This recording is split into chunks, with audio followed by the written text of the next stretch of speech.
In this world of sorrow, many sad things occur.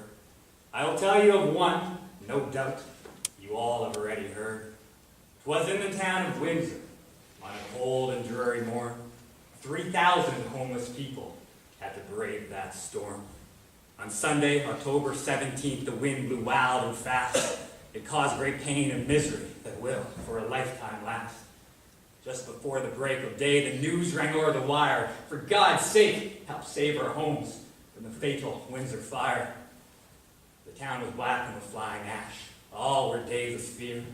The flames cut clean from waterfront to forest at the rear. It was a sad and piteous sight, one of grief untold.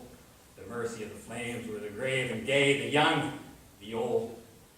Next day amongst the ruins I saw a father beat with years, beside him a gray-haired mother whose eyes were bathed in tears.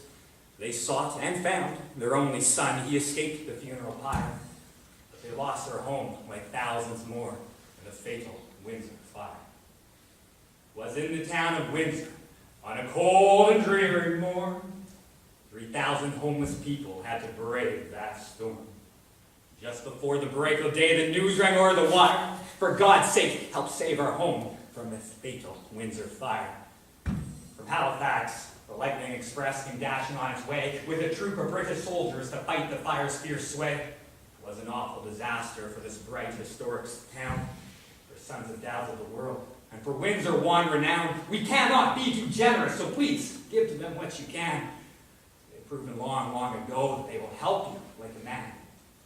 An aged couple lost their lives in that disaster dire.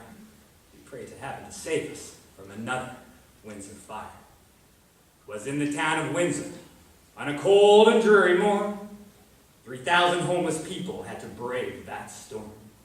Just before the break of day, the news rang o'er the wire. For God's sake, help save our homes from the fatal Windsor fire. Good evening, ladies and gentlemen, and welcome to Windsor's blockhouse. Don't you worry, that 1897 fire had no effect on this historic fort whatsoever. The same could not be said for 90% of town. You can just imagine the chaos of that morning. The long, bewildered faces, the smoldering silence once the winds finally subsided. Now, interestingly enough, there's no other written document to support the claim that an aged couple lost their lives in that disaster dire. This detail coming at the end of the poem written by Peter J. Hamlin 5 days after the Great Windsor Fire brings up an interesting discussion about written history, creative license, and perhaps even sensationalism. After all, you never know who might be reciting your work 116 years later. Good evening.